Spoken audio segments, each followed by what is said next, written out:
Hello friends, मैं हूं मोहित पाठक और मैं आपका स्वागत करता हूं आप ही के यूट्यूब चैनल स्टॉकिया जस्ट डे टू इन्वेस्ट पर। हम बात करेंगे फ्यूचर ग्रुप और रिलायंस के डील के बारे में क्लियर, और देखेंगे कि फ्यूचर ग्रुप के लिए बेनिफिशियल है या फिर आगे चल के रिलायंस के लिए बेनिफिशियल है। टी मार्ट का क्या होने वाला है और जो अदर FMCG कंपनीज है उनका क्या होने वाला है। अमेजोन के साथ कितना कॉम्पिटिशन आएगा इंडिया में, और जो वॉलमार्ट है इंडिया में आना चाहती है, अभी भी है ही, ऐसा कोई जरूर वो नहीं है, फ्लिपकार्ट के थ्रू है ही, तो उनको कितना प्रॉब्लम फेस करना पड़ेगा। और रिलायंस ग्रुप आगे चल के कितना बड़ा ग्रुप और ज्यादा बनने की तैयारी में और रास्ते पे है, वो भी हम इसमें डिस्कस करेंगे इन डिटेल। इसके अलावा पहले से ही फ्यूचर कंज्यूमर, फ्यूचर लाइफस्टाइल और फ्यूचर सप्लाई चेन या फिर फ्यूचर आप जो भी पकड़ लीजिए, फ्यूचर रिटेल, जिसके भी शेयर्स पड़े हुए हैं कस्टमर्स के पास, उस पर भी मैं चर्चा करूंगा कि शेयर स्वैप रेशियो क्या है, कितने शेयर के सामने कितने शेयर नए शेयर मिलेंगे, कब तक मिलेंगे, वो सब चीजें मैं इन डिटेल चर्चा करने वाला हूं। तो सबसे पहले मैं अगर बताना चाहूं तो बता देता हूं, ये जो टोटल डील हुई है वो टोटल डील हुई है 27,513 करोड़ की क्लियर। उसमें से 24,713 करोड़ का इक्विटी बाई करेंगे फ्यूचर एंटरप्राइजेस लिमिटेड का, रिलायंस बाई करेगा फ्यूचर एंटरप्राइजेस लिमिटेड का, और 2800 करोड़ का अलग इन्वेस्टमेंट है, जिसमें से कुछ 1200 करोड़ समथिंग इन्वेस्टमेंट है, फिर उसके बाद वारंट्स हैं और समथिंग है, तो वो फ्यूचर एंटरप्राइजेस में इन्वेस्ट करेगा 7.5% स्टेक लेने के लिए रिलायंस। ओके, अब हम समझ लेते हैं पहले कि कौन सी कंपनी है और कौन बाई कर रहा है, क्या गेम है क्लियर। तो अगर मैं आपको यह समझाना चाहूं तो सबसे पहले सीरीज पकड़िए। देखिए, ये बाई किया है किसने, रिलायंस ने। रिलायंस की सब्सिडियरी कंपनी है रिलायंस रिटेल।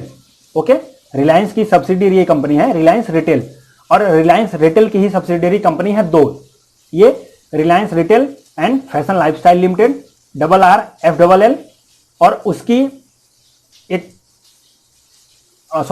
रिलायंस रिटेल जो है, रिलायंस का जो रिलायंस की सब्सिडियरी है वो रिलायंस रिटेल है, और रिलायंस रिटेल की एक अंदर से सब्सिडियरी है Reliance retail ventures limited clear. Reliance retail ventures limited, ये जो RRVL है, इसी की डायरेक्टर है ईशा अंबानी, मुकेश अंबानी जी की बेटी। ओके, और इसकी एक सब्सिडियरी है Reliance retail and fashion lifestyle limited RRFLL। Okay, तो देखिए, तो जो फ्यूचर और फ्यूचर ग्रुप के बारे में समझ लेते हैं। फ्यूचर ग्रुप के बारे में अगर मैं बात करना चाहूं तो फ्यूचर कितना बड़ा ग्रुप है और उसका किस किस सेगमेंट को खरीदा है उन्होंने, तो देखिए, जो फ्यूचर ग्रुप है वो काफी बड़ा है, समझ रहे ना, फ्यूचर ग्रुप काफी बड़ा है और उसकी सब्सिडियरीज काफी हैं। तो यहां पे देखिए, जैसे फ्यूचर रिटेल लिमिटेड है, फ्यूचर लाइफस्टाइल फैशन लिमिटेड है, फ्यूचर कंज्यूमर एंटरप्राइजेस है, फ्यूचर इनोवर्सिटी है लिमिटेड है। ओके, तो फ्यूचर सप्लाई चेन लिमिटेड है, फ्यूचर ब्रांड्स लिमिटेड है, फ्यूचर कैपिटल होल्डिंग्स हैं, फ्यूचर स्टाइल लैब्स हैं, ये सब चीजें हैं।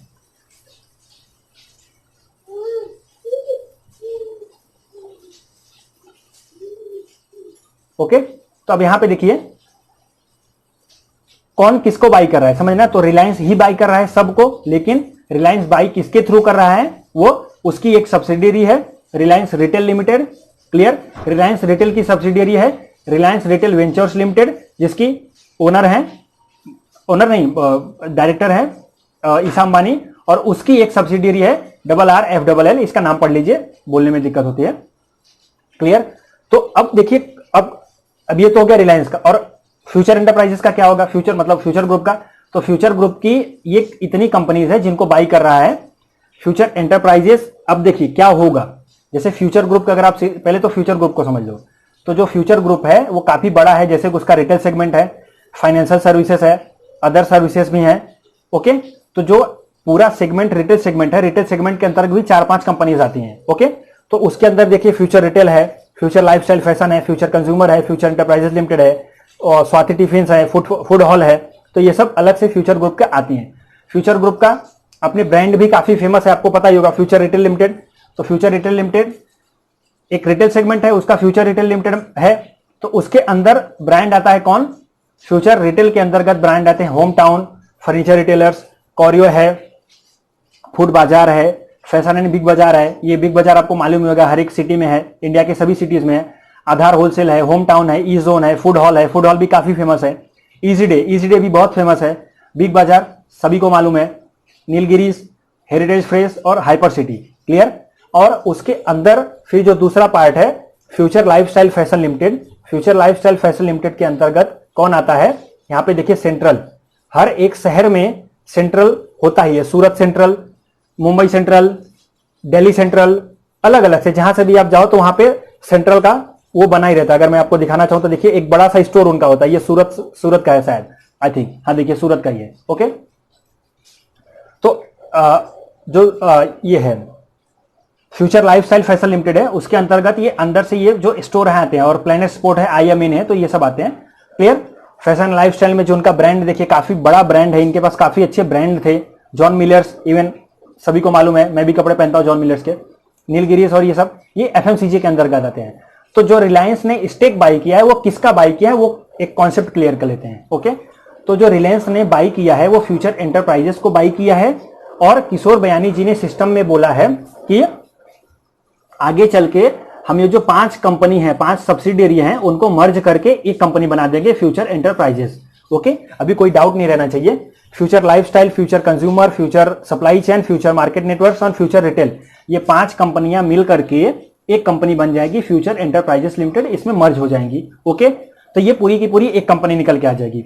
उसके अलावा भी जो FMCG का सेगमेंट है और फाइनेंस का जो सेगमेंट है वो अभी भी फ्यूचर ग्रुप के पास रहेगा, रिमेन, उसमें कोई चेंजेस नहीं आने वाली है। ओके, तो ये समझ में आ गया, दोनों चीजें समझ में आ गई कि भाई रिलायंस बाई कर रहा है अपनी अपनी सब्सिडियरी के अंदर, और फ्यूचर एंटरप्राइजेस सभी सब्सिडियरीज को मर्ज करके एक कंपनी बनाएगा और उसी को वो बेच देगा। मतलब अभी तो डील तो हो ही गई, ये समझ लीजिए। तो अब हम चलते हैं क्या बचा रहेगा। तो फ्यूचर ग्रुप के पास अभी भी बाकी रहेगा manufacturing and distribution of FMCG segment and integrated fashion sourcing and manufacturing, ये दोनों चीजें ये बची रहेंगी। इसके अलावा इंश्योरेंस सेगमेंट बना रहेगा, जैसे फ्यूचर जनरल लाइफ इंश्योरेंस है, इंश्योरेंस में काफी बड़ा उनका नाम है, काफी अच्छा कामकाज करते हैं। सो वो सब चीजें अभी भी किशोर बयानी जी के पास पड़ी रहेंगी, यानी फ्यूचर ग्रुप के पास पड़ा रहेगा। ओके, अब देखिए उसकी दूसरा बेनिफिट क्या है, ये जो FMCG के इसके प्रोडक्ट होंगे ना, वो डायरेक्ट जो रिलायंस, अभी तो सभी चीजें रिलायंस की हो गई, बिग बाजार रिलायंस का हो गया। ओके, तो इसमें डायरेक्ट वो बेच सकेंगे अपना तुरंत, मतलब जो भी माल तैयार होगा फ्यूचर FMCG का जो सेगमेंट है वहां से, फैक्ट्री से, वो डायरेक्ट इसका रिलायंस है उसका स्टोर में तुरंत बिकने को तैयार हो जाएगा। वो भी डील अच्छी हुई है, और वो बेनिफिशियल है किसको, फ्यूचर ग्रुप को लेकर के, क्योंकि फ्यूचर ग्रुप अगर सेलिंग पावर अच्छी मिल जाएगी तो डेफिनेटली वो परफॉर्म अच्छा करेगा। ओके, अब हम चलते हैं शेयर स्वैप रेशियो पे। शेयर स्वैप रेशियो क्या है ये समझ लेते हैं। तो जो शेयर स्वैप रेशियो है, अगर किसी के पास, देखिए आप में से बहुत से लोगों ने शेयर खरीद के रखा होगा, यहां पे फ्यूचर एंटरप्राइजेस का किसी ने शेयर खरीद के रखा होगा, किसी ने फ्यूचर रिटेल का शेयर खरीद के रखा होगा, किसी ने फ्यूचर कंज्यूमर का शेयर खरीद के रखा होगा। तो उन सब के साथ क्या होने वाला है वो मैं डिटेल में बताने वाला हूं कि कितना शेयर किसके सामने कितना शेयर मिलने वाला है। तो चलिए अब हम यहां पे चर्चा कर लेते हैं, इस पॉइंट को मिस मत करिएगा। देखिए आपको क्या मिलेगा, फ्यूचर एंटरप्राइजेस का शेयर मिलेगा किसके सामने, इन 5 कंपनियों के सामने। उसका स्वैप जो रेशियो निकल के आया है वो मैं बताऊंगा, क्योंकि मैंने फाइनल कैलकुलेट कर रखा है 10 शेयर के हिसाब से। तो देखिए जैसे किसी के पास फ्यूचर लाइफस्टाइल फैशन लिमिटेड के 10 शेयर पड़े होंगे, तो उसको फ्यूचर एंटरप्राइजेस लिमिटेड के 116 शेयर मिलेंगे। इसका अगर आप स्वैप रेशियो निकालो तो 11.60 आता है। क्या 11.60, सॉरी 11.6। अगर किसी के पास 10 शेयर पड़े होंगे फ्यूचर कंज्यूमर लिमिटेड के, तो उसको 9 शेयर मिलेंगे फ्यूचर एंटरप्राइजेस लिमिटेड के। अगर किसी के पास future supply chain solution limited का 10 शेयर पड़ा होगा, तो उसको 131 फ्यूचर एंटरप्राइजेस के शेयर मिलेंगे। क्लियर। और फिर यहां पे देखिए पूरा ये पॉज करके देख लीजिए, फिर मैं आगे नहीं बताना चाहूंगा, क्योंकि यहां पे रेट भी देखिए काफी अलग है। जैसे फ्यूचर कंज्यूमर का देखें तो फ्यूचर कंज्यूमर का रेट है 11.45 रुपए, और जबकि फ्यूचर रिटेल लिमिटेड का रेट है 135.30 और फ्यूचर एंटरप्राइजेस जिसका शेयर मिलने वाला है इसके सामने उसका रेट है 20 रुपए। तो करेंट वो इसीलिए कैलकुलेट होकर के आया है, और ये सब कैलकुलेशन बड़े बड़े इंस्टीट्यूशन ने किया है, इसमें हमें डिफॉल्ट मतलब हम डिफिट नहीं निकाल सकते। तो अब चलिए देखते हैं कि अब कैलकुलेट कैसे करोगे कि भाई आपके पास जो शेयर पड़ा हुआ उसको सीधे सीधे देखिए, ये 9.9410 है, तो ये सीधे सीधे 0.9 है, 0.9 है, तो जितने शेयर आपके पास पड़े होंगे उसका 0.9 में मल्टीप्लाई कर दीजिए। यहाँ पे देखिए मैं सीधे सीधे कैलकुलेट कर लेता हूँ। चलिए हम 18 इसको करते हैं, फ्यूचर रिटेल से करते हैं। चलिए अगर फ्यूचर रिटेल का किसी के पास 10 शेयर पड़ा होगा तो उसको 101 शेयर मिलने वाले हैं। क्लियर। ओके, तो जो करेंसी का स्वैप करेंसी बोल रहा हूं, जो स्वैप रेशियो हुआ वो 10.1 हुआ। क्लियर। तो 10.1 से मल्टीप्लाई कर देना। अगर आपके पास 150 शेयर पड़े हुए हैं किसके, फ्यूचर रिटेल के, तो आपके पास फाइनल कितने शेयर हो जाएंगे, 10.1, 1515 शेयर। ओके, इजी है। तो ये आपको समझ में आ गया कि कितना स्वैप आपको मिलेगा। और ये सब आपको करने की जरूरत नहीं है, प्रॉब्लम लेने की जरूरत नहीं है, टेंशन लेने की जरूरत नहीं है। ये सब गवर्नमेंट है, सेबी है, वो सब मैनेज करके दे देंगे, क्लियरिंग कॉर्पोरेशन है, वो सब मैनेज कर देंगे। क्योंकि ये सब होने में भी टाइम है। होने में टाइम कैसा है, देखिए अभी अप्रूवल मिलेगा, कंपटीशन कमीशन ऑफ इंडिया के पास जाएगा, उनसे अप्रूवल मिलेगा, एनसीएलटी के पास अप्रूवल मिलेगा, फिर मर्जर का प्रोसेस चलेगा, मर्जर के बाद डी लिस्टिंग का प्रोसेस चलेगा। तो वो सब फाइनल प्रोसेस होने में काफी टाइम है। और ये टाइम कितना लगेगा ये सिर्फ ये तीनों लोग जानते हैं और कोई नहीं जानता। Okay, so wait and watch and keep sit tight. Clear, लेके बैठे रहो। ओके, और लेना हो तो ले भी सकते हो, कोई दिक्कत नहीं है। अब दूसरा, यहां पे ये जो मैं चीज बता रहा हूं ये अलग से बता रहा हूं, ये शायद आपको वीडियो पे कहीं देखने को नहीं मिलेगी यूट्यूब पे, चूंकि मैं फंडामेंटल भी एनालिसिस करता हूं उसके हिसाब से। तो देखिए, और इसमें मेरा डिस्क्लेमर है। क्लियर, तो मेरा डिस्क्लेमर ये है कि ये चीज को देख करके ऐसा नहीं कि आप जाओ तुरंत कल उठा लो इसका माल, फ्यूचर ग्रुप के किसी भी शेयर का माल उठा लो, ऐसा मैं नहीं बोल रहा हूं, ये मेरी रिकमेंडेशन नहीं है। आप अगर लोगे तो अपने रिस्क पर लोगे और अपने फाइनेंशियल एडवाइजर से संपर्क करके लीजिए, उसमें मेरी रिस्पॉन्सिबिलिटी कोई नहीं है। ओके, ये डिस्क्लेमर था। अपसाइड पॉसिबिलिटी, अपसाइड पॉसिबिलिटी क्या है, तो अपसाइड पॉसिबिलिटी सबसे पहले ये समझ लेते हैं कि जो भी शेयर हमारे पास पहले से पड़े हुए हैं उसके बाद फ्यूचर एंटरप्राइजेस का शेयर मिलेगा, तो जो रेशियो निकल के आएगा, जितना फाइनल शेयर मिलेगा उसकी वैल्यू मार्केट में क्या होगी, उसको हम जो कैलकुलेट करेंगे उसका यहां पे निकल के आएगा अपसाइड पोटेंशियल, जो कि फेयर वैल्यू के हिसाब से निकल रहा है। और ऐसा जरूरी नहीं है कि वही प्राइस रहे, हम उसको एक अजम्पशन लेंगे कि यही प्राइस रहने वाली है। सो देखिए, कैलकुलेट करते हैं फ्यूचर कंज्यूमर। अगर फ्यूचर कंज्यूमर का मैं कैलकुलेट करूं तो अगर किसी के पास फ्यूचर कंज्यूमर के 10 शेयर पड़े हुए हैं, क्लियर, 10 शेयर फ्यूचर कंज्यूमर के पड़े हुए हैं, सही ये क्या है, कहां गया फ्यूचर कंज्यूमर, अगर किसी के पास फ्यूचर कंज्यूमर के 10 शेयर पड़े हुए हैं तो उसका रेट निकल के आता है 11.45 रुपए। क्लियर, 11.45 मल्टीप्लाई बाई 100 शेयर पकड़ लेते हैं। चलिए, किसी के पास 100 शेयर पड़े हुए हैं तो 100 शेयर का रेट निकल के आता है क्या, 1145 रुपए। ये आज के हिसाब से है, ये अभी के हिसाब से है, मतलब ये जो बंद हुआ था क्लोजिंग प्राइस, आज मतलब मार्केट में हमेशा वर्किंग डे काउंट होता है। तो 1145 रुपए 100 शेयर की वैल्यू। अब यहां पे देखिए जो स्वैप रेशियो है, हमने कंज्यूमर के लिए टाइप ये किया था ना, एक सेकंड, फ्यूचर कंज्यूमर के लिए, तो फ्यूचर कंज्यूमर के लिए जो है 10 शेयर के सामने 9 शेयर मिलेंगे, यानी 100 शेयर अगर आएगा तो 100 शेयर रहेगा फ्यूचर कंज्यूमर का, तो 90 शेयर मिलेंगे किसके, फ्यूचर एंटरप्राइजेस लिमिटेड के। 90 शेयर मिलेंगे फ्यूचर एंटरप्राइजेस लिमिटेड के। और फ्यूचर एंटरप्राइजेस लिमिटेड की प्राइस क्या है, ये रही प्राइस, 20 रुपए 10 पैसे। क्लियर, 20 रुपए 10 पैसे। ये मैं कैलकुलेट कैसे कर रहा हूं, इसको 1-2 बार वीडियो देख लेना, आपको समझ में आ जाएगा। तो यहां पे देखिए 100 शेयर पड़े हैं किसके, फ्यूचर कंज्यूमर लिमिटेड के, जिनकी वैल्यू हो रही है आज के प्राइस के हिसाब से, यानी अभी के मार्केट प्राइस के हिसाब से, कहां गया, 1145 रुपए। और जब मर्जर होने के बाद, फाइनल स्वैप होने के बाद जो मिलेगा आपको, कितने शेयर मिलेंगे, 100 शेयर आपके पास हैं तो 90 शेयर मिलेंगे। और अगर तब हम अज्यूम करते हैं कि फ्यूचर एंटरप्राइजेस की प्राइस वही रहने वाली है, ओके, चेंज नहीं होगा, जबकि चेंज होने ही वाला है, ऐसा कोई चेंज तो रहने वाला नहीं है। हम अज्यूम करते हैं कि तब फ्यूचर एंटरप्राइजेस की प्राइस जो होगी वो 20 रुपए ही रहेगी, तो तब हमारा कितना निकल के आएगा, तो तब हमें स्वैप रेशियो के हिसाब से 90 शेयर मिलेंगे और तब की प्राइस होगी 20 रुपए।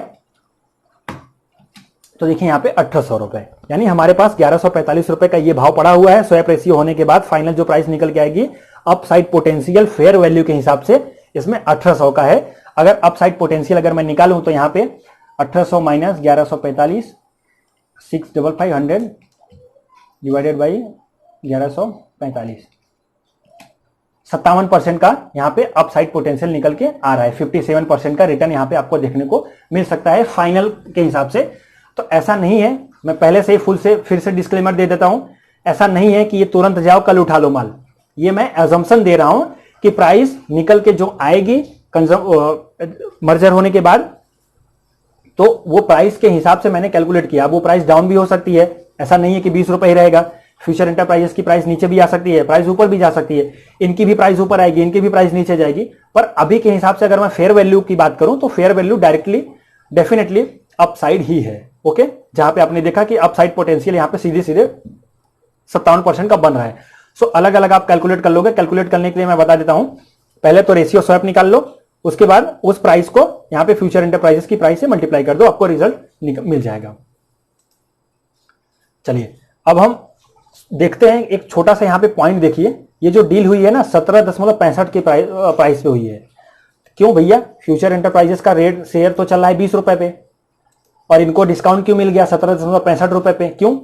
तो देखिए जब भी कोई बड़ी डील होती है ना तो डेफिनेटली उनको डिस्काउंट देना ही पड़ता है और ये सब बड़े लोगों के लिए होता है, हमारे और आपके जैसे रिटेल इन्वेस्टर के लिए नहीं होता, समझ रहे हो ना। इसका एक कॉमन एग्जांपल मैं देता हूं, आप जाइए किसी भी मॉल में जाइए जहां पे अगर आप माल कपड़े लेते हैं, साथ में लेंगे, 2 पर 3 लेंगे, 3 पर 4 का ऑफर रहता है तो डिस्काउंट वहां पे डेफिनेटली मिलता है। सो अगर कोई इतना बड़ा इन्वेस्टमेंट कर रहा है, इतनी बड़ा इन्वेस्टमेंट कर रहा है तो उसको डेफिनेटली डिस्काउंट प्राइस पे दिया जाता है, उसके डील को जस्टिफाई करने के लिए, रेस्पेक्ट करने के लिए। तो वो सब चीजें हमें बहुत ज्यादा सोचने की जरूरत नहीं है। अब हम आगे डिस्कस करेंगे कि आपको पता होगा फ्यूचर ग्रुप भी रहने वाला है, रिलायंस ग्रुप और बड़ा होने वाला है, तो आगे चल के क्या हो सकता है यहां पे देखिए। उसके 1800 पहले से बता दो, जो फ्यूचर एंटरप्राइजेस लिमिटेड के 1800 स्टोर है वो चलेगा। अब देखिए कि कैपेसिटी कितनी है इंडिया के पास।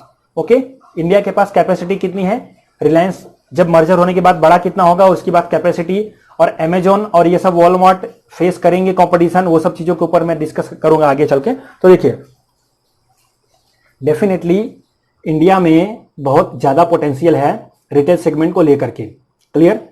और अभी भी पूरा कंज्यूम नहीं हुआ है और ये दिन का दिन बढ़ते ही चला जाता है। ओके, तो जो एक सर्वे हुआ है वो सर्वे करवाया था रिटेलर्स एसोसिएशन ऑफ इंडिया, जो इंडिया की है, और बोस्टन कंसल्टेंसी ग्रुप से उन्होंने करवाया था।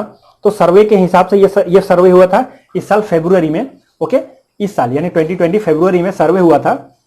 उसके हिसाब से जो इंडिया का जो रिटेल सेगमेंट है, रिटेल सेक्टर है, वो अभी भी $700 बिलियन का है। क्या है, $700 बिलियन का है 19 के हिसाब से, 2019 तक, क्योंकि एक साल में कैलकुलेट होकर निकल के आता है। तो अभी 2020 तो खत्म नहीं हुआ है, वो निकल के आएगा फिर आगे। तो 2019 तक 2019 पे 2019 तक $700 बिलियन का जो था रिटेल सेक्टर था, और जो उसकी वर्थ निकल के आने वाली है आगे आने वाले 5 सालों में 1.3 ट्रिलियन, यानी सीधे डबल। आगे आने वाले 5 सालों में इसका जो वर्थ निकल के आएगा वो 1.3 ट्रिलियन का आएगा, क्लियर। यानी इंडिया के पास बहुत ही ज्यादा कैपेसिटी है और यही वजह है कि जो फॉरेन के बड़ी बड़ी कंपनियां हैं इंडिया में दौड़ी चली आती हैं, क्लियर। हमारे देश में जो कैपेसिटी है वो बहुत ज्यादा है, पोटेंशियल बहुत ज्यादा है। तो क्या अमेजॉन और वॉलमार्ट फेस करेंगे? डेफिनेटली फेस करेंगे। क्यों? क्योंकि अभी तक क्या था, अमेजॉन और वॉलमार्ट जो थे वो सीधे सीधे राजा की तरह घूमते थे, क्योंकि उनका कंपटीशन नहीं था। और जिस तरह आपने देखा कि टेलीकॉम इंडस्ट्री में जब जियो ने एंट्री ली, तो जियो ने एंट्री लेते ही सबको एक तरीके से समझा दिया कि भाई कंज्यूमर की डिमांड क्या है, उसको आप अगर फुलफिल नहीं करते हो तो आप कंपटीशन से बाहर हो। ओके, सीधे सीधे। तो यहां पे आगे चल के अमेजॉन और वॉलमार्ट कंपटीशन फेस करेंगे। तो क्या अपने यहां वाले भी फेस करेंगे? भैया डीमार्ट का शेयर लेके बैठे हुए हैं, टाटा कंज्यूमर का शेयर लेके बैठे हुए हैं। टाटा कंज्यूमर में तो मैंने कॉल भी दिया था बाई करने का, होल्ड करने का भी बोला है, और भी छोटी मोटी एफएमसीजी कंपनीज है। तो नहीं, क्यों? क्योंकि इंडिया के पास कैपेसिटी बहुत ज्यादा है, अभी भी ये बड़ा होने वाला है। सो इनको बहुत ज्यादा कंपटीशन नहीं होगा। हो सकता है ये न्यूज के हिसाब से थोड़ा सा मैनिपुलेट करने के लिए कल प्राइस डीमार्ट की या फिर और किसी के ऊपर नीचे हो जाए, सो वो बहुत ज्यादा नहीं होगा, वो लॉन्ग रन के लिए नहीं होगा, क्योंकि इंडिया में कैपेसिटी काफी ज्यादा है, क्लियर। जो रिलायंस को मिलेगा, अब देखिए रिलायंस को इसलिए मिलेगा क्योंकि जो रिलायंस है उसकी रीच इतनी ज्यादा हो गई ना, वो कस्टमर्स के पास पहुंचा हुआ है। हर आदमी, इंडिया का सबसे ज्यादा आदमी उसका जियो का फोन यूज करता है। और अभी तो शायद मैंने सुना है, प्लान भी आया है कि व्हाट्सएप के थ्रू ये लोग सेल करेंगे, व्हाट्सएप के थ्रू डिलीवरी आएगी, इसीलिए तो फेसबुक के साथ टाई अप हुआ। तो ये सब जो चीजें है ना, काफी आगे चल के ग्रोथ ड्राइव करेंगी रिलायंस में भी, और जो इंडिया के जो एफएमसीजी सेक्टर हैं उनमें भी। ओके,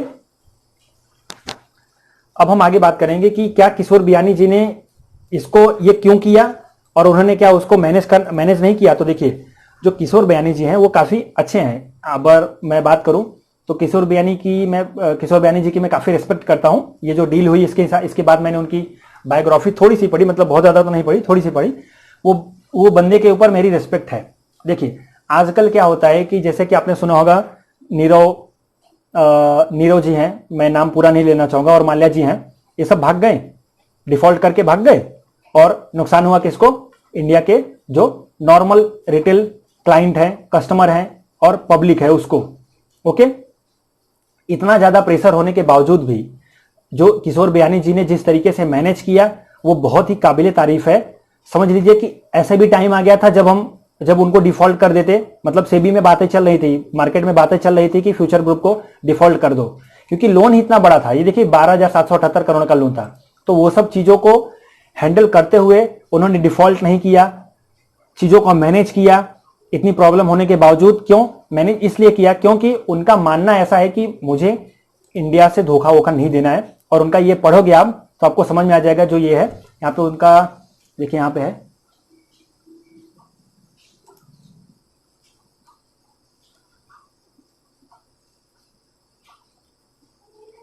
आप इसको पढ़ लीजिएगा, ये जो बहुत अच्छा है, काफी अच्छा आर्टिकल है, इसको पढ़ लीजिएगा। तो देखिए ये मैं डिफॉल्ट किस लिए बात कर रहा हूं, देखिए फ्यूचर ग्रुप कोई छोटा मोटा ग्रुप नहीं है, देख रहे हैं 71,000 एम्प्लॉयज की लाइफ का मतलब सवाल होता है। तो इतना रिस्पॉन्सिबिलिटीज थी इनके अंदर और इतना ज्यादा प्रेशर था, इतने के ये सब चीजों के होने के बावजूद इन्होंने क्विट नहीं किया, चीजों को हैंडल किया और ओवरकम किया उससे। और अभी भी समझ लिए कि चीजें हैंडल हो ही गई हैं, क्लियर। अभी भी उनके पास दो सेगमेंट बचा हुआ है, आगे चल के और अच्छा परफॉर्म करेंगे। सो आई सैल्यूट, मैं पर्सनली इस बंदे को सैल्यूट करता हूं। Okay, I personally salute to mister Kishore Biyani, clear. अब देखिए प्रॉब्लम उन्होंने फेस कैसे किया, देखिए यहां पे सीधे सीधे उन्होंने $500 मिलियन का बॉन्ड्स किया जनवरी में।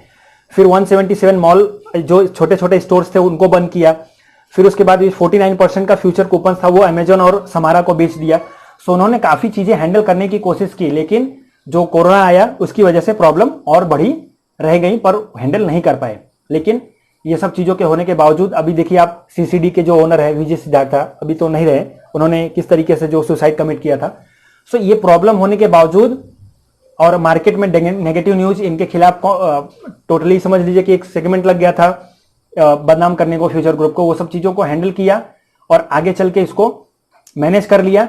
सो इसके लिए डेफिनेटली ये रियली एप्रिसिएबल है और ये इंस्पायर करता है हमें कि हमें लाइफ में कितनी भी प्रॉब्लम हो हमें मैनेज कर लेना चाहिए।